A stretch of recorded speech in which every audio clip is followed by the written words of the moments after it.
Conspiración, noticias y misterio.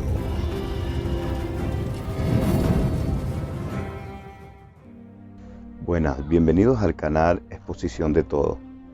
El día de hoy vamos a tocar un tema que me han estado pidiendo y es el tema de los arcontes, de dónde son, de dónde vienen y dónde están. Acompáñame y quédate aquí y te enterarás de más. Los arcontes son figuras míticas que evocan para muchos la realidad que se esconde en el más allá, una realidad oscura, pero para otros es una realidad psicológica.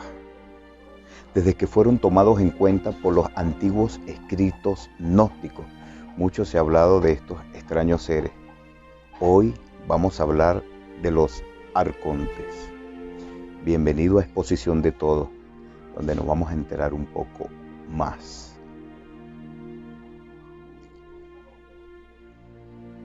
Arconte es una palabra del antiguo griego que viene de arcon, que significaba gobernante o magistrado, y que se ha usado para designar a los gobernantes de la ciudad de Atenas en la antigua Grecia. Sin embargo, también se utilizó la misma palabra para asignar a un ser muy diferente, un ser poderoso e inmaterial que tenía poder sobre la vida humana. Esta acepción de arcontes ha sido usada por los gnósticos de la primera era para explicar toda su doctrina mitológica que hacía relación o se refería a la naturaleza ambivalente de la realidad que hay. En el concepto gnóstico, el Dios verdadero era una fuente primogénea, una fuente primordial, inconocible, inaccesible, perfecta y absoluta, que no creó al mundo, sino que fue la fuente primigenia de cual emanó todo. En esta compleja narrativa mitológica, el primer pensamiento de Dios, la sabiduría de Dios o Sofía, comenzó a desear poder conocer la naturaleza auténtica del Padre, y al hacerla, Cayó hacia reinos inferiores de la realidad o de la materia que iba emanando de la fuente original. En su caída produjo seres materiales que tenían la capacidad para darle forma a la materia que venía emanando de la fuente original. Uno de esos seres inmateriales que se produjeron a través de la caída de Sofía fue el demiurgo o el arquitecto o el hacedor, que se creyó Dios y creador y que comenzó a darle forma a la materia que venía dándole de la fuente original. Y también a Sofía, para hacerlo, contó con ayudantes. Estos ayudantes son o eran los arcontes, y hay 7 arcontes que presiden las esferas de la realidad. En esta compleja ideología, el arquitecto demiurgo y los arcontes comenzaron a darle forma a esa materia y crearon al mundo, pero como eran seres menores y no eran el Dios verdadero, lo crearon lleno de imperfecciones y sufrimientos. Y por esa razón, todo este mundo está plagado de sufrimiento. Una de sus creaciones fueron los seres humanos, pero no por completo. El cuerpo y el alma son creación y sello del demiurgo y los arcontes, pero dentro del alma está la chispa divina, que es lo que deriva de la sabiduría de Dios y Sofía, que es el Dios verdadero. Esa chispa divina es el espíritu que aparece atrapado en esta alma. Hay algunos seres humanos de naturaleza espiritual que son capaces de despertar esa chispa divina. Cuando se desprenden del cuerpo, también se desprenden del alma y pueden llegar a la fuente original. Pero otros, en su mayoría, necesitan ayuda para poder liberar esa chispa divina, para poder salir. Siempre dentro de esta narrativa mitológica gnóstica, los gnósticos explicaban que la mayoría de los seres humanos ignoraban que existía ese espíritu encerrado en esa cárcel. Y por supuesto, los arcontes y el demiurgo no les interesaba en absoluto que el ser humano fuera consciente, que el ser humano conociera esta realidad. Porque cada vez que un ser humano muere o cada vez que un ser humano se desprende de su cuerpo, el alma viaja y los arcontes la detienen y la regresan a otro cuerpo para que siga teniendo otra vida de sufrimiento y de dolor. Y así ellos mantienen la esclavitud de la humanidad y así ellos mantienen el control. Por esta razón, los gnósticos le daban una importancia enorme a la gnosis, o sea, al conocimiento profundo de dónde venimos, quiénes somos en realidad y quién es el Dios verdadero. Y ellos desarrollaron entonces diferentes modos o métodos para llegar a la gnosis, específicamente para tener ese conocimiento y así poder liberar el espíritu de la carne, del cuerpo y el alma que han establecido el demiurgo y los arcontes y poder reunirse de nuevo con la fuente original, con el Dios verdadero o el Padre, como le llamaban los gnósticos. Es importante acotar que los antiguos gnósticos, alcanzar el estado de gnosis, de conocimiento, le permitía sortear estas trampas que ponían los arcontes. Son trampas de diferente naturaleza, porque ellos, como estaban tan interesados en mantener esclavizada a la humanidad, se la pasaban presentándole a los seres humanos una serie de ilusiones, hacerle creer que estaba bien lo que estaba sucediendo, cuando en realidad estaba esclavizado o está esclavizado. Para hacer esta interpretación, los gnósticos consideraban que los antiguos escritos hebreos y el Antiguo Testamento lo que en realidad contaban eran esta historia, la historia de cómo el demiurgo y los arcontes dominaban esta realidad, porque para ellos el Dios del Antiguo Testamento, Yahvé, era el demiurgo, era ese ser que se creía Dios, que se creía un ser todopoderoso, pero que en realidad era solo un ser inferior, no era el Dios verdadero. Entonces, en los escritos bíblicos del Antiguo Testamento, cada ser inmaterial o poderoso que ayudara, por ejemplo, los ángeles, eran interpretados por los antiguos gnósticos como los arcontes, porque los verdaderos mensajeros de luz, los verdaderos mensajeros de Dios, de la fuente original, no ayudaban al demiurgo, no ayudaban al Dios del Antiguo Testamento, sino que también, o más bien ayudaban al ser humano a liberarse de la esclavitud en la cual tenía sometido este Dios del Antiguo Testamento.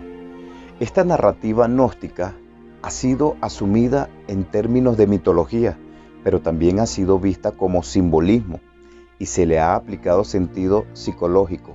Por ejemplo, en el abordaje del psicólogo suizo Carl Jung se ha hecho una interpretación de que los mitos gnósticos en realidad de lo que hablan es de las tribulaciones de la psique humana, y en esta perspectiva el demiurgo es la representación de los niveles más bajos de conciencia, donde gobierna el ego, donde lo que más importa es la satisfacción de los deseos malos y el despliegue de los celos, el enojo o la agresividad.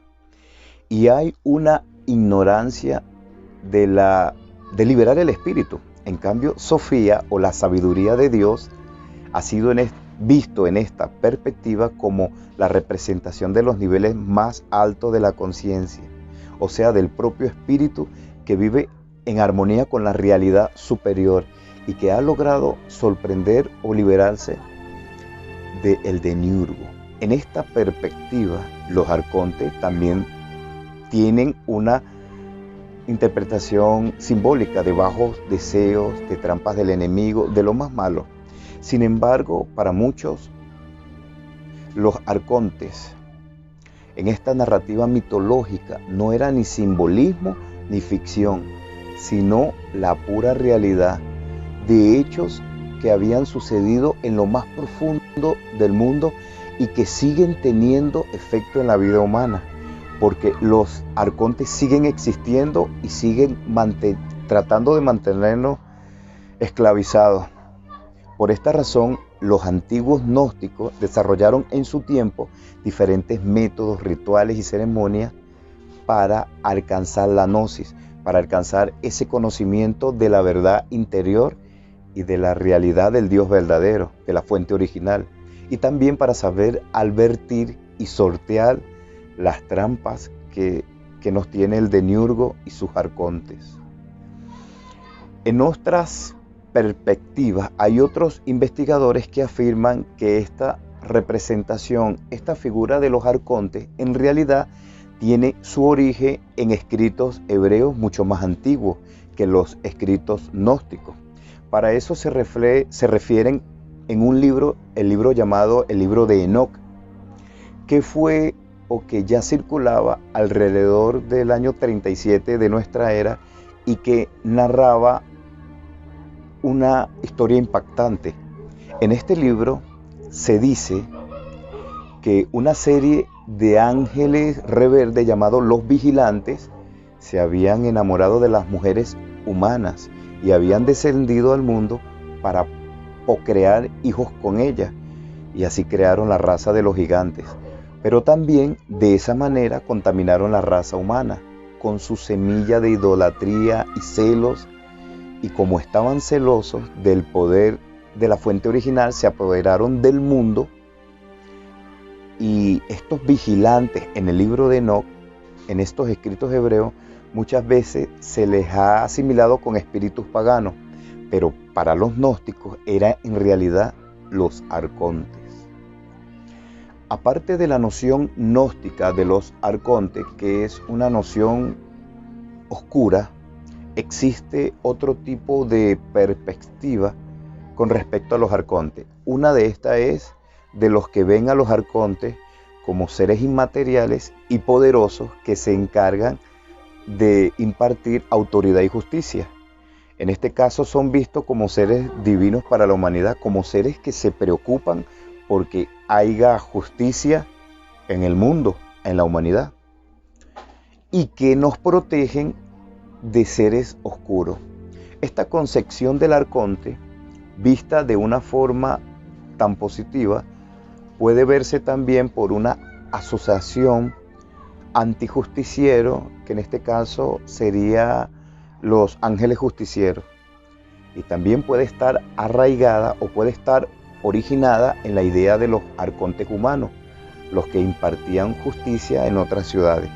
En todo caso, es una visión minoritaria con respecto a la que te acabo de mostrar, que son los que dominan al mundo y nos mandan y nos traen en la vida y la muerte, haciéndonos reencarnar, ir y venir. Pero la mayoría lo ve con la perspectiva gnóstica, con esos seres o esa vista oscura que nos mantienen retenidos en este mundo, nos mantienen ignorantes en nuestra verdadera naturaleza. Y también, aunque muchos piensan que los arcontes son en realidad representaciones simbólicas de nuestras peores pasiones, de nuestras peores trampas, muchos otros los consideran seres reales que se alimentan de nuestras malas energías, de nuestro egoísmo y de nuestro miedo, y que se encargan de hacernos regresar a la tierra cada vez que nos desprendemos de nuestro cuerpo. Aquí los dejo y te invito a que, si te gustó el video, le des like, comentes y compartas para que otras personas se puedan enterar de esto. Y también te invito a que te suscribas y le des a la campanita y actives todas las notificaciones para que cuando suba video, YouTube te avise. Te doy gracias por permanecer hasta aquí y te invito a otro nuevo video y nos veremos pronto aquí en tu canal Exposición de Todo. Bye.